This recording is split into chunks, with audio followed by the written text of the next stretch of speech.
opening, grand closing. Less than 24 hours in, it seems the ceasefire deal is in fact ceasing. So I want to spend some time today just breaking that down. What was the deal? Why is it breaking down? What can we expect next? We're going to get into the details right now on this episode of Fearless Politics. So let's get into it. So, where are we right now with this ceasefire deal? Let me just say this. Thank goodness Taco came to his senses and went ahead and tacoed out, right? Went ahead and punked out as we suspected that he would, but given the fact that he's devil incarnate, you can't really tell for sure with the just extreme unpresidential and just evil language about ending an entire civilization. So when that was pulled back, it was definitely with a sigh of relief, I'm sure, by everyone, not only directly involved with that, but by all of us who care about humanity and about not enacting war crimes on folks, right?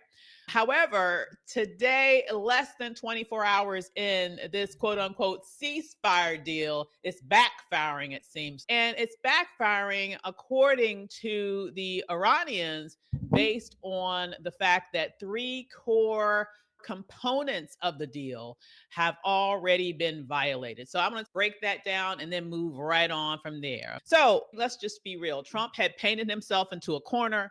He had talked all that smack. He could see what the polls were looking like. He could see what was happening to the gas prices. He heard the response to his evil statement that sounded as if he was potentially threatening a nuclear bomb when you're talking about eradicating an entire civilization, okay?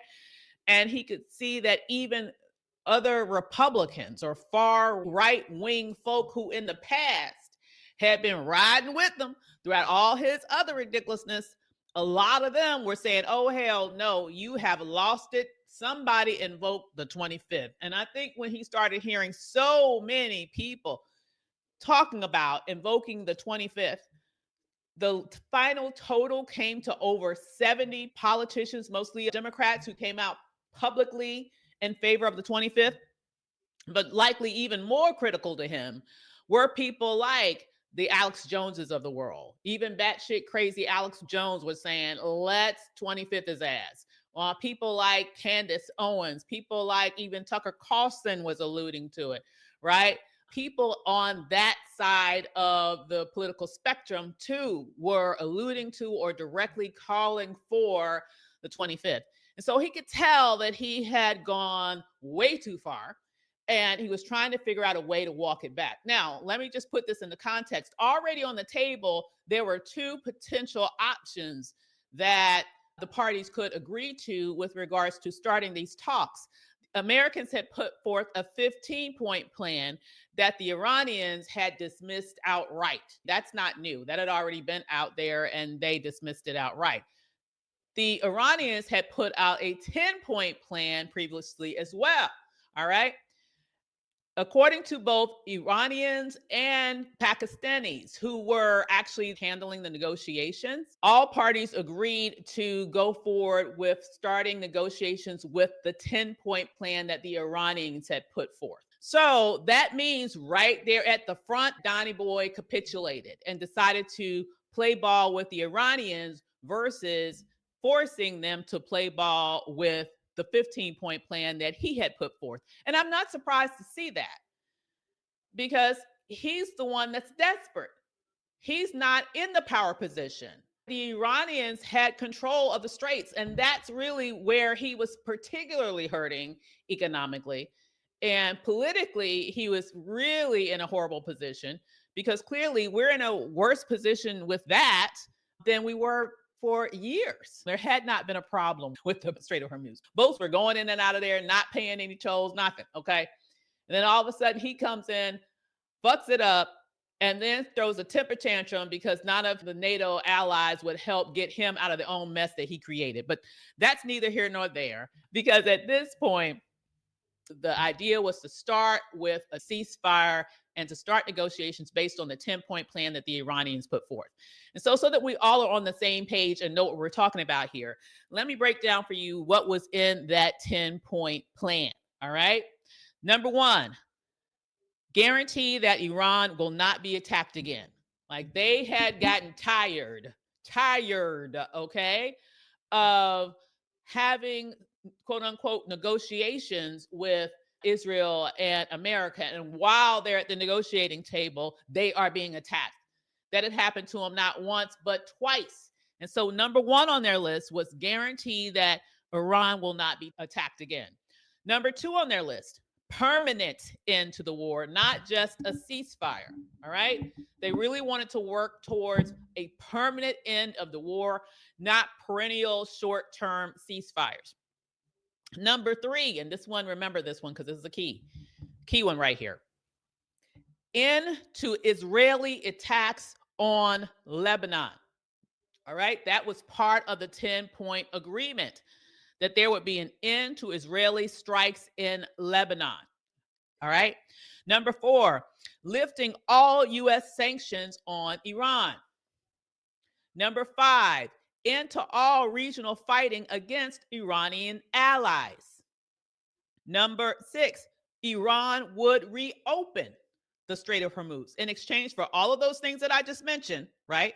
Guarantee that Iran will not be attacked again, permanent end to the war, not just a ceasefire, end to Israeli strikes in Lebanon, lifting all U.S. sanctions on Iran, into all regional fighting against Iranian allies. In exchange for all of that, Iran would reopen the Strait of Hormuz.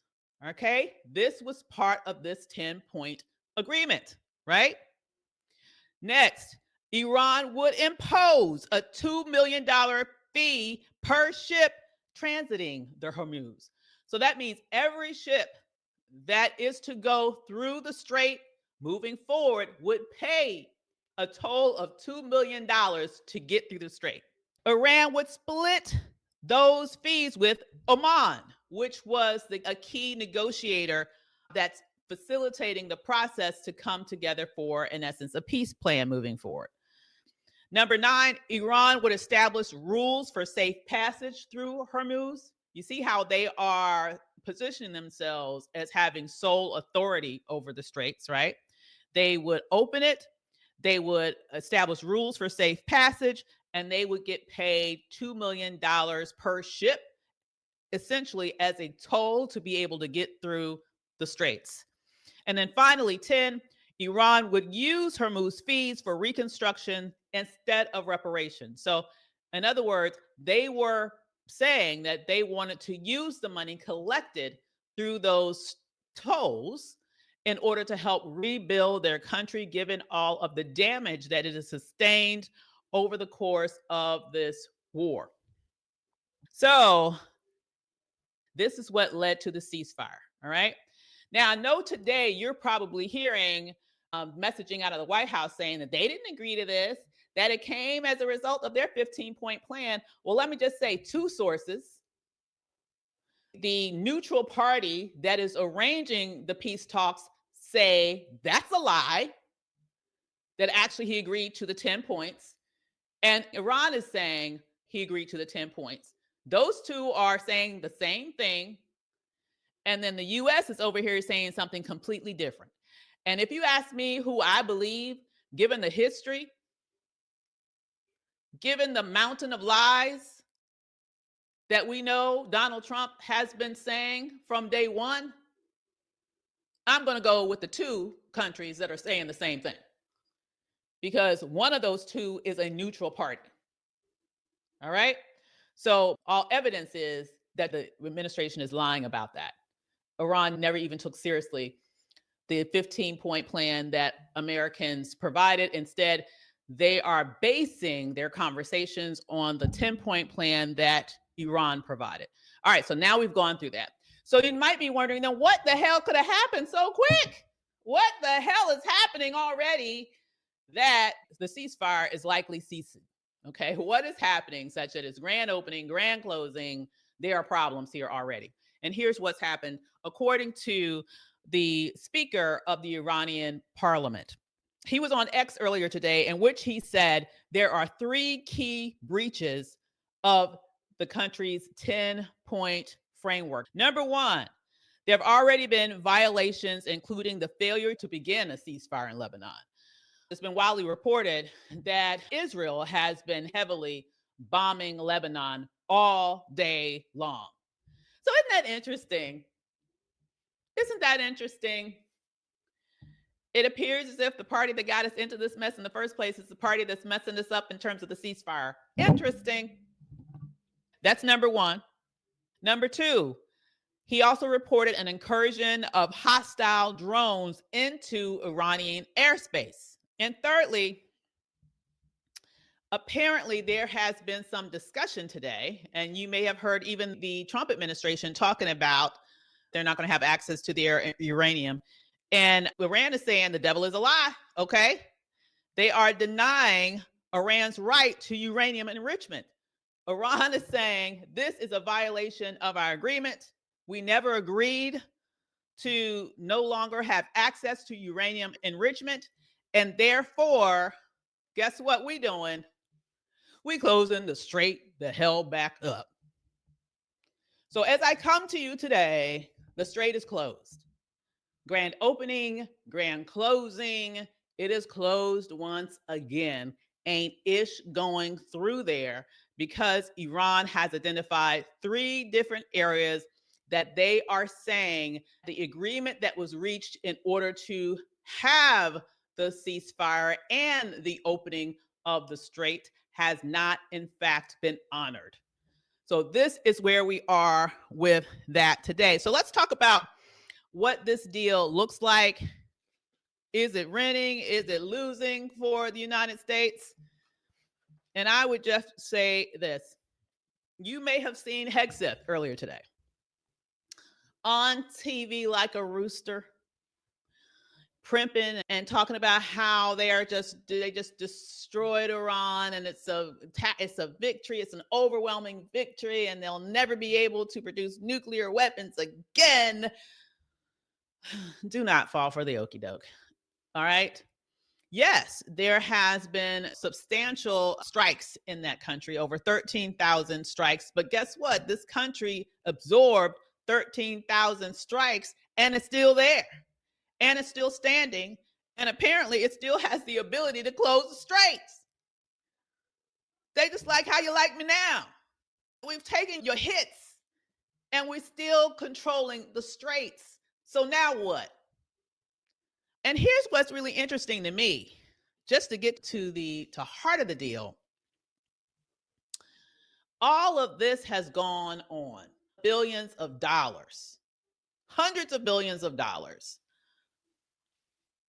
spent already. And I am pulling that figure not just from the numbers that we know already, but also the fact that at least 13 U.S. bases have been hit in that region during the war. So we're not just talking about the cost of the machinery that's been damaged or destroyed over the course of the past month. We're not just talking about the cost of all of the bombs and all of the various different tools that they have used in the commission of this war. We're also talking about the fact that the bases that were strategically placed all around that region have been hit.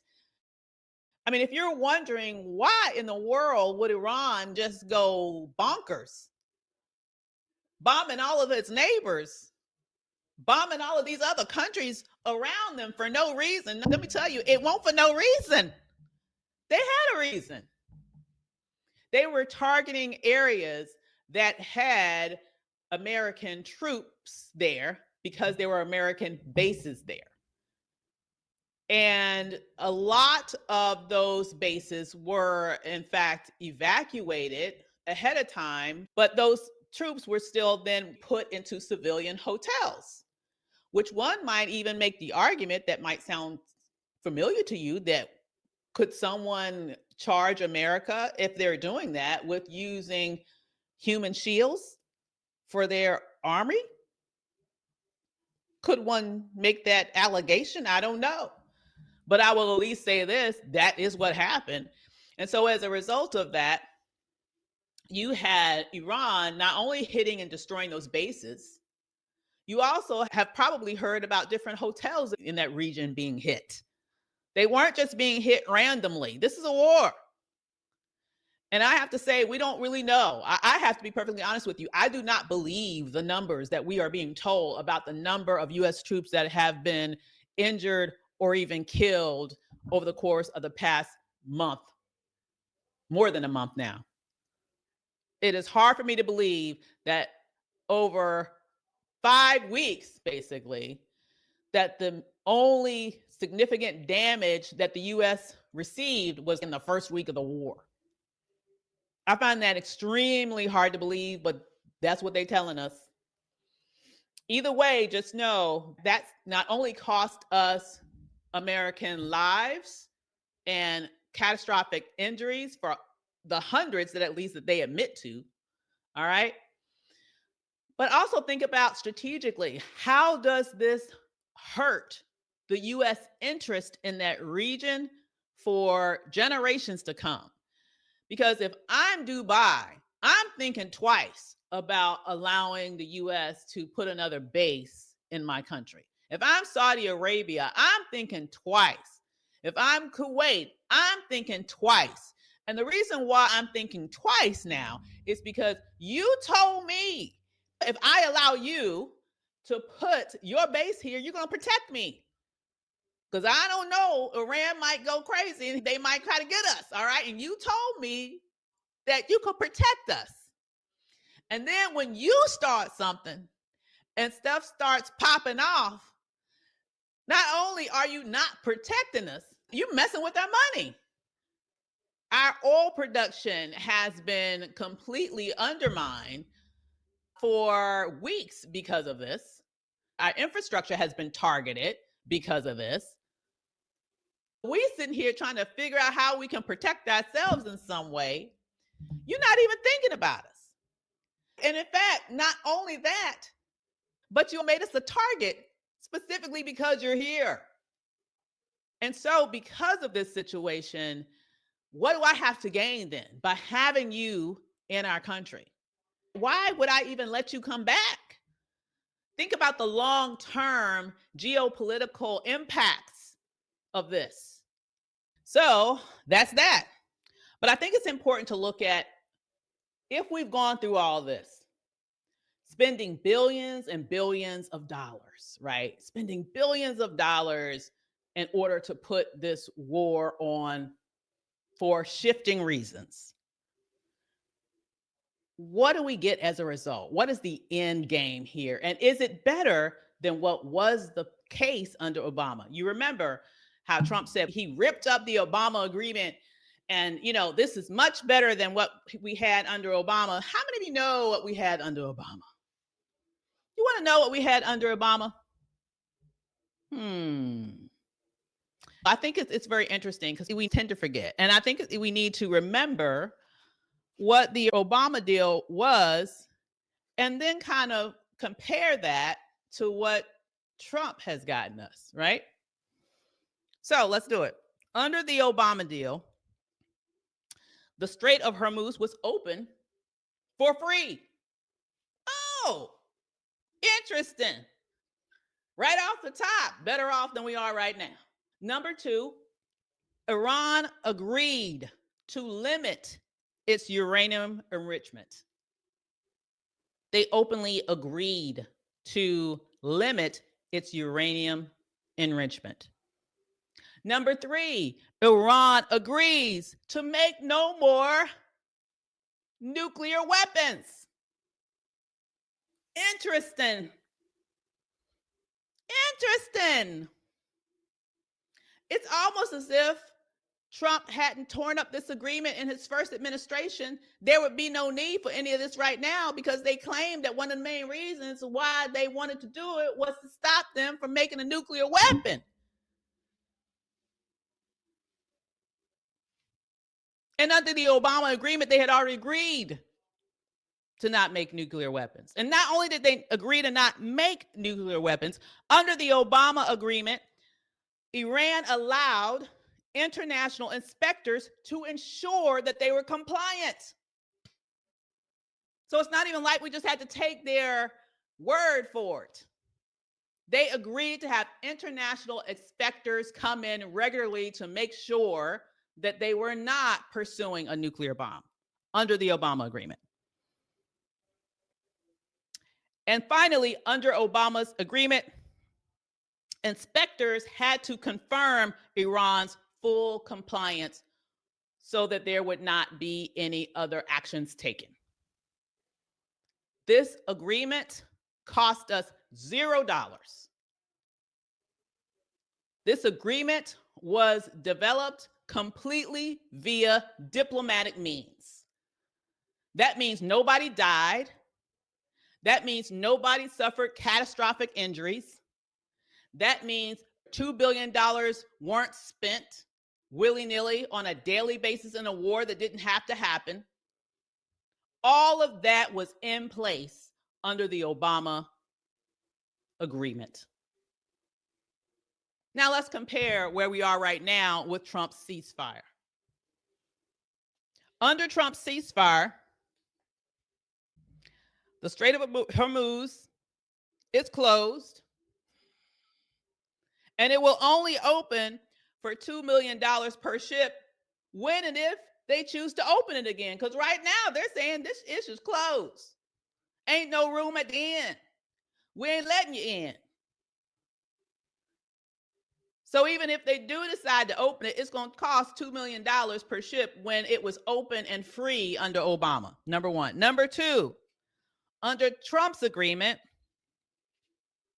Iran makes no guarantee of limit on uranium enrichment. Boom. Under Trump's agreement, because he wanted to get the hell out of there and he was willing to agree to anything to get that damn strait open. Under his agreement, no guarantee of limit on uranium enrichment. Next, under Trump's agreement, Iran makes no guarantee of no nuclear weapons. Interesting, ain't it? That's one of the main reasons why he claims we went into war, to stop them from getting nuclear weapons. Oh, we got to stop them from getting a nuclear weapon.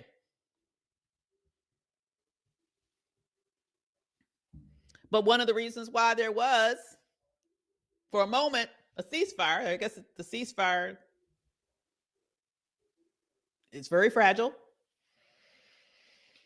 Doesn't seem to be working right now, but one of the reasons why it was there in the first place, because Trump actually agreed that Iran would not need to make a guarantee of having no nuclear weapons. And finally, under Trump's agreement, Iran makes no guarantee to allow international inspectors. Woo! Let me ask you, which one is better? Which one is better? It is absolutely clear that all of the progress that Obama made with the agreement that he had with the Iranians not only was lost under these shenanigans, we're in negative territory now. Because now, if they decide to ever open up the straits again, it's going to cost $2 million per ship through there. They've now refused to agree to not have nuclear weapons. They've now refused to allow international inspectors. And quite frankly, when Trump keeps bragging about the fact that they did create regime change, yeah, congratulations, you did create change to a new Khomeini who, according to our own intelligence agencies, is more radical than his father was. So you've changed them out to a leader that's about 40 years younger than the previous leader and is more radical than the previous leader. Yeah, that's change. Is it in the direction that you think any oppressed people in that society would have wanted? I don't think so.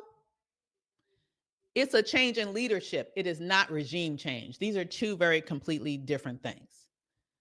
And in fact, our intelligence agencies suggest that the father was more reasonable about the issue of nuclear weapons. He was less focused on them having nuclear weapons, which was probably why he was more amenable to the agreement that he made with Obama, because it wasn't as important to him as it is to his son. And so now we have someone in power there who is very much in favor of having nuclear weapons. And I would argue, if anything, the past 50 or so days have created a scenario where they probably are more likely than ever to want it. Because if putting myself in their shoes, I'm thinking, hey, we need to have the right to defend ourselves. Hey, we have a neighbor who has nuclear weapons. Hey, we have a neighbor who has demonstrated more than one time that they are willing to attack us. Hey, we have a right to exist because we have someone else, another entity who is coming in, who is not a neighbor, but has joined with our neighbor and has said that they want to completely destroy our civilization.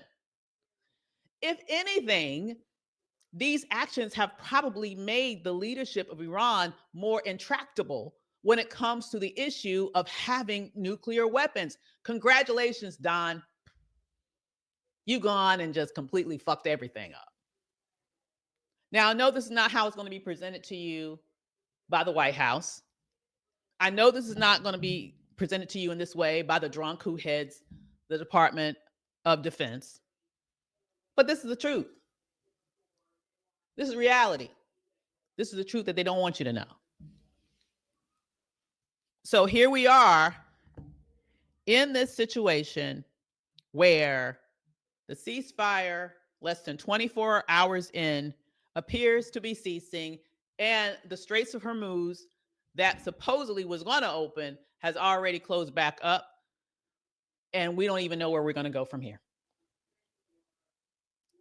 I do know this.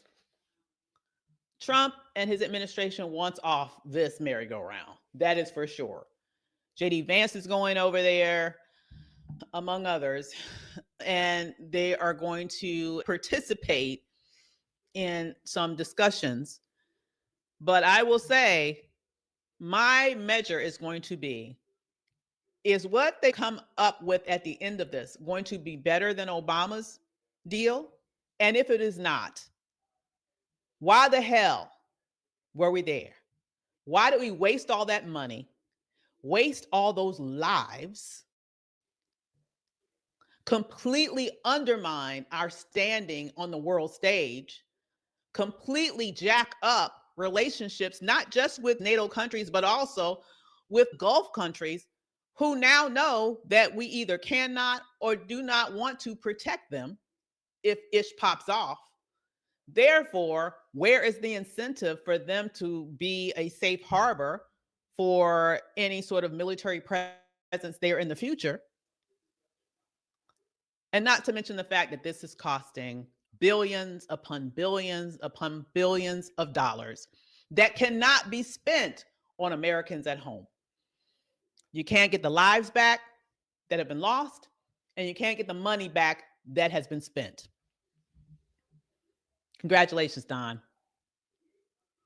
You have never found a situation that you can't go into and make worse. And here we go again, continuing that streak. We don't know if we might be here 2 weeks from now, 2 months from now, 2 years from now, wondering what's going to happen. But we do know who got us into this mess, and we have to work together to get ourselves out. With that said, I'll see you guys next time on Fearless Politics. Take care.